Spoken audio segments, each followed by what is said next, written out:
Madigan faces trial. The Chicago Tribune and Sun-Times report that Madigan lawyers claim to have, quote, millions and millions of documents to go through before the parties can engage in any pretrial motions. Madigan and longtime associate Mike McLean face 22 federal corruption charges, and the next status hearing is set for August 2nd.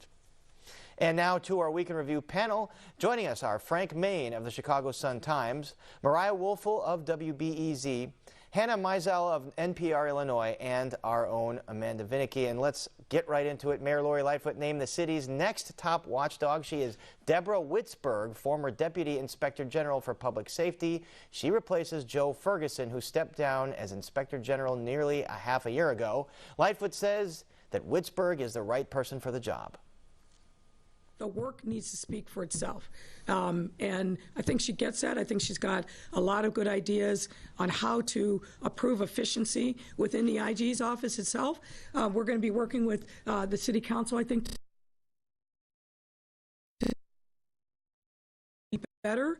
But I feel confident, given the level of experience that she's had, that she's the right person for this. Now, she's going to have to answer some questions because she's a tough cookie. Frank Main, tell us about Deborah Witzberg and why Mayor Lightfoot chose her. Well, I mean, I don't really know why, because she's going to be another tough Inspector General. She is a former Cook County prosecutor. She handled the kind of public safety aspect of the IG's office for a couple of years now and was really good at that. In fact, kind of modernized their website. If you go onto the website, you can get all sorts of data about the Chicago police, how many officers there are, where crime stands, all that kind of thing.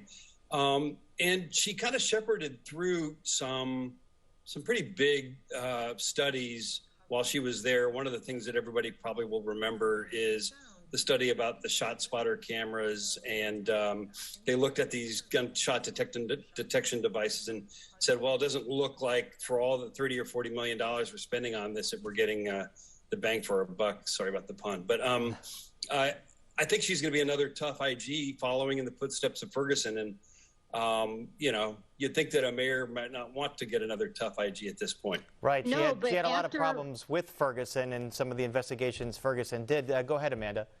Just going to say, after waiting so long in delaying making this decision and, of course, campaigning on transparency, I think Lightfoot had to bring in somebody that would be perceived as a quote-unquote tough cookie, because otherwise she would have come under scrutiny for saying, oh wait, you're bringing in an ally, you're trying to get somebody that's easy on you. So especially by delaying, no matter what, she would have had that obligation, but particularly by drawing this out, I think that she was even under more pressure and under the spotlight to name somebody that had those sort of credentials. And as we mentioned, Witzberg was the number 2 under Joe Ferguson. She had a big role in overseeing the consent decree process. Mariah Woelfel, if it was an obvious choice like this, why did it take so long?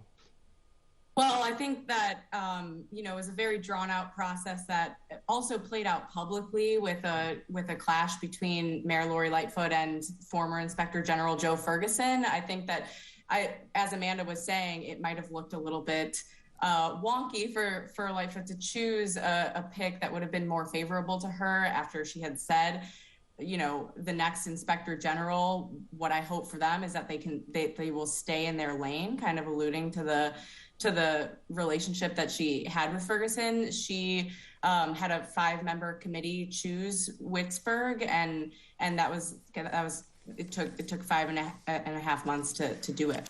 And Frank May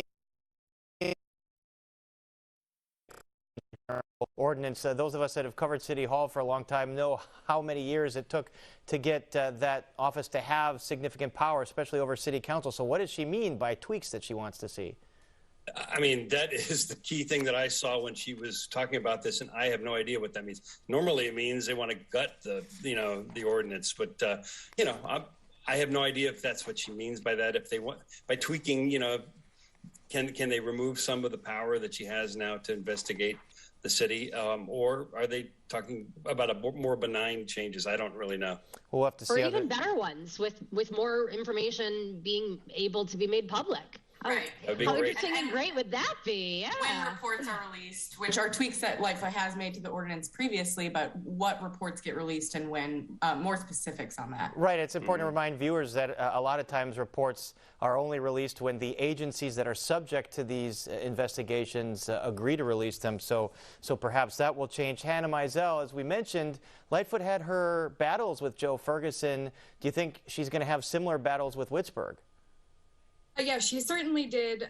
You know, like Mariah said, one of her parting words was, you know, she hoped that a future inspector general would, quote unquote, learn to stay in their lane.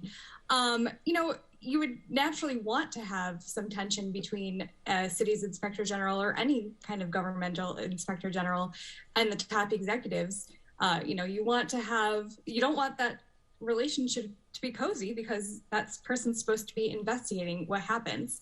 But yeah, after 5 months of waiting, you know, 5 months after announcing that Joe Ferguson was going to be going, it's just an interesting move to pick someone that was under him. But maybe that was ultimately the conclusion that the Lightfoot team came to, that this would be the best pick, that, you know, to not draw more suspicion of, you know, because I'm not sure that they loved the stay in the lane comments. Well, speaking of staying in the lanes, folks have had trouble driving in general because of the cost of gas. Mayor Lightfoot unveiled a plan to help ease the pain that Chicagoans are feeling at the pump. Take a listen.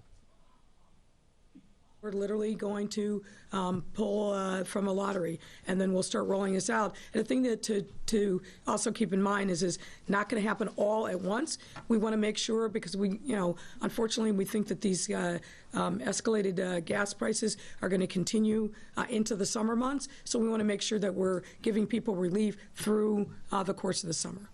But we're going to try to make it as painless as possible. You not have to get up at 4 o'clock in the morning. You're not going to sit in a long line. All right, referencing the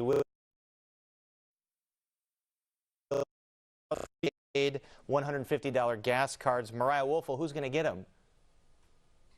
Well, that's kind of part of the criticism, because you have to be, you know, below 140% of the median income in Chicago to be eligible for this gas card. Obviously, you have to be a Chicago resident, you have to be 18 and up, but that percentile means that if you're making, you know, $90,000 as a single person in Chicago, which to me is a lot of money, you'd still be eligible for this. And it's not, you know, I mean, there are limited numbers of people who are going to get these gas cards, 50,000 for the gas cards, I think, you know, 100,000 for the Ventra cards. So if you make under 90,000 and you're a Chicago resident, you have a valid city sticker with an address to send this gas card to, then you're eligible for a family of 4. I think it's $130,000. And so there's some questions there, I think, about whether those are going to the most neediest Chicagoans who are really, you know, needing gas to get to work and cannot pay for that. Lightfoot's response to that was that no matter who you are, $6 at the pump is hitting you in a real way right now. But you know, that is a point of criticism, I think, with this program. And again, it follows that gas giveaway, $1 million in the last round from Willie Wilson. And now Willie Wilson sends out an announcement saying he has set a date to announce whether he's going to run for mayor. Frank Main, if you had to guess, would that decision be yes, he will run? I would be shocked. I had to laugh a little bit when both Mayor Lightfoot and Willie said that this had nothing to do with politics, you know, and I think it obviously has everything to do with politics, and you know, the mayor didn't want to be outshined by Willie, as he's expected to announce on Monday that he's going to run for mayor. So I think that's the real thing here, and to you know, the point of this being 140% of you know, $90,000 people with $90,000 in income being able to get these cards. I mean, she didn't want to offend anybody by announcing this. I think that was the real thing. Otherwise, they would have given it to the people who needed it the most. And Hannah Mizell, does Willie Wilson present a threat to Mayor Lori Lightfoot, given that he does have a bit of a base in the African-American community, and the FOP has endorsed him in the past, so there's a kind of a cozy relationship there. Could that be a constituency that makes some noise? Yeah, I mean, I think when we've seen Willie Wilson, enter the race in the past, and he has proven to be very popular. And I also think that what we can learn from the gas giveaways in the last couple of weeks is that people want pain being in any sort of context, this being, the pain at the pump, the very real cost of inflation, especially to, working families, the poorest among us. It's very real. But, Mary Lori Lightfoot, in her 3 years in office, she has managed to upset a lot of different constituencies in a lot of different ways. And I think that, Willie Wilson does have his finger on the pulse of, especially some Black communities better than Mayor Lightfoot might. And, that represents one of the kind of relationship repair things that she might want to focus on in the next year as, we're in the run up to 2023. And maybe the gas giveaway is part of that. And speaking of tax relief, Amanda Vinicky, is there any gas tax relief moving forward in Springfield? Oh, you'd better believe it. And of course, this also has nothing to do with politics. Of course not. Nothing to do with an election. And we see now from the latest proposal from Senate Democrats would call for a holiday on paying sales taxes for back to school items. Guess what? Illinois has done that once before. It was in 2010 in the midst of a very competitive election cycle for Democrats. There's also a whole spread of tax relief that could be part of a budget that's ultimately worked out in the next week, including, yes, Paris, a relief at the pump that would, some people say, actually not do much for families, add up to something like $10 to $15 a month, because it would literally be pennies, but add up to $135 million for the budget that would normally go toward paying for infrastructure projects. Unclear as to whether that will be part of the final deal, because the Pritzker administration, Democrats are getting pushback from some of their main allies, the labor movement. Then again, really, where is labor going to go? They're pretty tied with Democrats, and so I think that's something that maybe Democrats are factoring into this equation as they're looking to appeal to voters. We certainly know that Labor and Democrats are very closely tied. More city news. Mariah Woelfel, Mayor Lightfoot hinting that she wants the Grant Park Columbus statue put back up by the summer. Is that going to happen, or is she going to get some pushback for that? Well, I think she'll definitely get some pushback and just real public safety concerns. Obviously, this was the site of clashes between protesters and demonstrators, and between police and demonstrators in the summer of 2020. And so I think she'll get criticism from all sides, regardless of what she does. She's being sued over the removal of the Columbus statues by an Italian-American group. I think, based on her comments, I mean, she has reaffirmed her commitment to putting those statues back multiple times. When that will happen is the question. But yeah, I think regardless of what she does, it will be not without pushback. And certainly it's been a safety issue in the past as there have been scuffles and the police have gotten hurt. Let's move on to a story that WTTW has been investigating over the last week. GOP gubernatorial candidate Richard Irvin, who has had a pattern of accepting big mayoral campaign donations from companies doing business with Aurora. We focused on a few, a telecommunications company called Scientel that got $3.2 million in city-approved contracts, plus Irvin-backed legislation that allowed them to build a controversial communications tower. That company, we found, donated a total of $135,000 to funds connected to Irvin and his former private practice law partner, Brittany Pedersen. She is running as a Democrat for Kane County judge. And we also looked at two developers, JH Real Estate and Windfall. Combined, they gave around $99,000 to funds connected to Irvin and Pedersen, and combined, they stand to receive possibly north of $30 million in incentives for development projects when all is said and done. Now, former Aurora Alderman Judd Lofsche, who ran against Irvin for mayor last year, said he believes the dealings don't pass ethical muster. It doesn't look good. I mean, it just doesn't look good for Aurora. It's just whether it's legal or not, it just doesn't look good. I think it's wrong. All right, Hannah Mizell, the state's wealthiest resident, Ken Griffin, has backed Irvin to the tune of $20 million. They have very carefully controlled this campaign and promised, among other things, that Irvin will clean up wasteful spending and corruption. Does this kind of put a damper in that message? Yeah, $20 million so far. That's, just considered a down payment on the millions that Griffin is expected to spend on this race and the rest of the slate of statewide candidates. But yeah, I mean, when you have Richard Irvin and frankly a lot of other Republicans pointing to Democrats and obviously the legacy of Democrats in Springfield public corruption trials, and we have this entire federal corruption investigation that's still ongoing but has nabbed a lot of top Democrats in the state.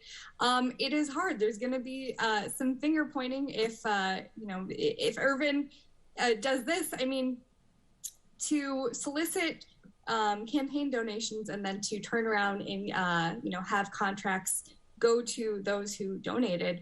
I mean, that's what brought Rod Blagojevich down, and you don't want to invite those comparisons.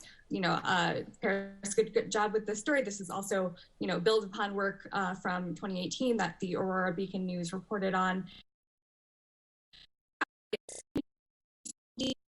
Democrats do with this news, it also reminds me of what Democrats are doing with Richard Irvin now too.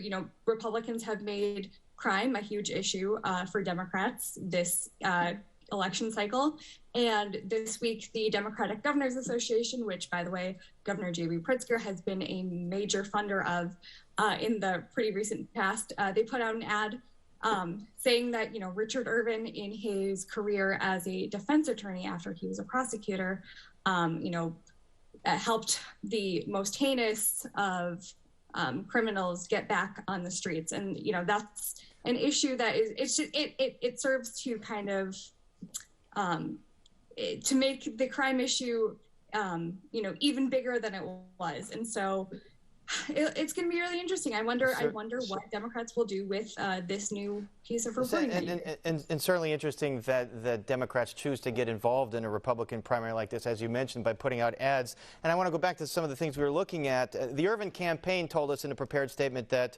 Aurora has seen a lot of economic development under Irvin, and more than in any recent time. But Frank Main, when going through this, and we're still going through some of these documents, we're seeing upwards of $30 million in incentives to people to build houses, to build projects. Is it really economic development when it takes so much taxpayer money to do it? Well, first of all, it was a terrific story. I want to say that. Thank you. And the thing that really caught to your point, kind of, is that the same developer who's embroiled in the Madigan indictment is also involved, with Irvin in the city of Aurora. Yeah, this is Eddie Nee of Windfall. And briefly run down how he's involved in the Madigan indictment. Well, in the Madigan case, there was a piece of property in Chinatown that he wanted to develop, and he needed state approval to do that. And so he went to Madigan and asked for that, allegedly. And the quid pro quo was that if Madigan allegedly would do legal work for him, then Madigan would shepherd through a law that would kind of transfer the state property to private use. And so, and then in Aurora, essentially you have a campaign donation situation where Need donates campaign money, and then in turn, there's all of this other business that they have with the city in terms of development and incentives. So it just doesn't smell right, like you're like the person you quoted before was saying. So yeah, and I have to do business here. That's what he said about that. Amanda, there has been reporting about some of Irvin's inconsistencies. First, saying that he had supported the Black Lives Matter movement before, but in the campaign, saying all lives matter. Of course, in certain contexts, these phrases are kind of fraught. Being sympathetic, according to Tribune report, to the criminal justice bill from the state, now being against it. Does any of this matter when you're going up against almost unlimited resources, as Pritzker has had too, on the airwaves, to just blanket the airwaves with commercials? I think that remains to be seen. I mean, this is uncharted territory right now. We are still coming out of a pandemic. We are waiting to see what the Republican Party looks like now that Donald Trump is no longer president, how much that money will carry when Irvin still might not have a lot of name recognition, certainly by the time that those ads air, be they from his campaign, paid for by presumably Ken Griffin, or be they paid for by Pritzker through the DGA or what have you, to try and make him look bad. I think really we haven't seen polling to know what this race is going to look like, what it's going to shape up to be, and where the Illinois Republican Party, which is clearly a very divided one, in how that is going to look. Yeah, and I hear people saying, well, so-and-so is a front runner, but we really don't know. I mean, we have no idea, and I haven't seen much polling to really indicate that. I want to get to a controversy with Governor Pritzker. He faced a lot of heat this week when 2 appointees to the state's prisoner parole board were rejected by the Illinois Senate. Frank Main, why did this become such a flashpoint? It's a law and order issue that the Republicans are pressing right now to make Pritzker look soft on crime. And so that's part of it. But that's kind of a facile explanation. This goes back years. The real issue here is you have these old guys who were in prison for 1970s and even late 60s cases, and they have very difficult cases in terms of the facts of the cases. I mean, you know, cop killers, guys who killed teenagers, that kind of thing. And so the easy cases have been paroled already. These cases are really difficult, and it's so hard right now that last year, Kim Fox, the Cook County State's Attorney, said she was no longer going to make recommendations, which has been done forever.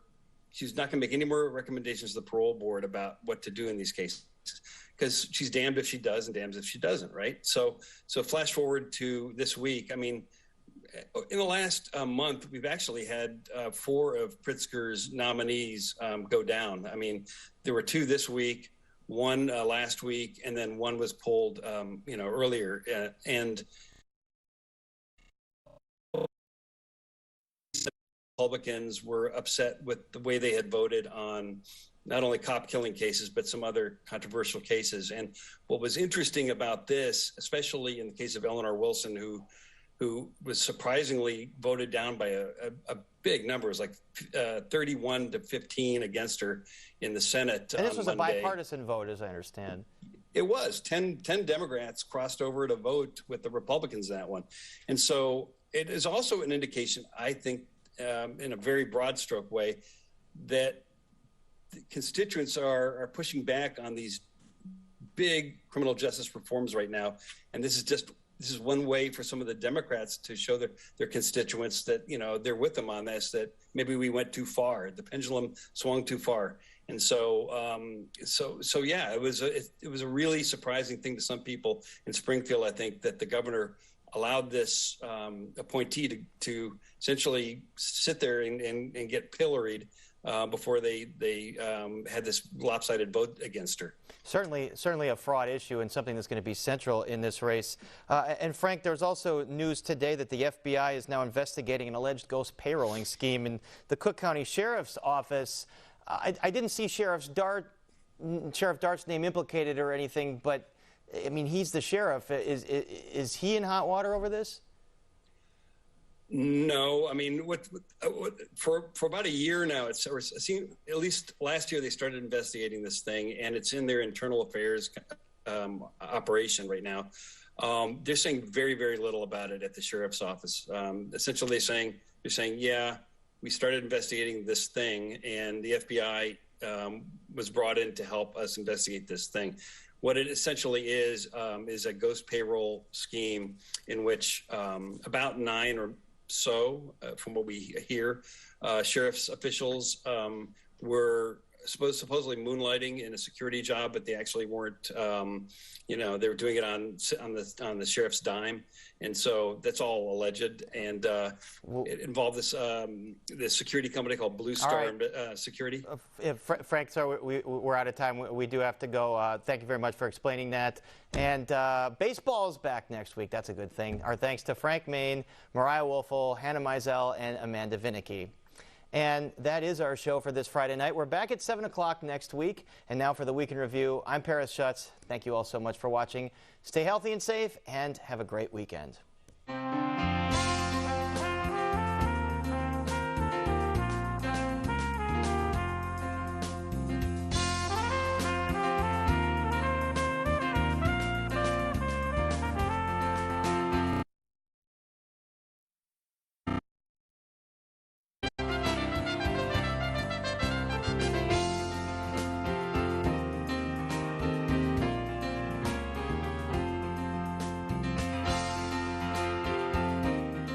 Closed captioning is made possible by Robert A. Clifford and Clifford Law Offices, a Chicago personal injury and wrongful death firm that's proud to serve its community through pro bono legal services.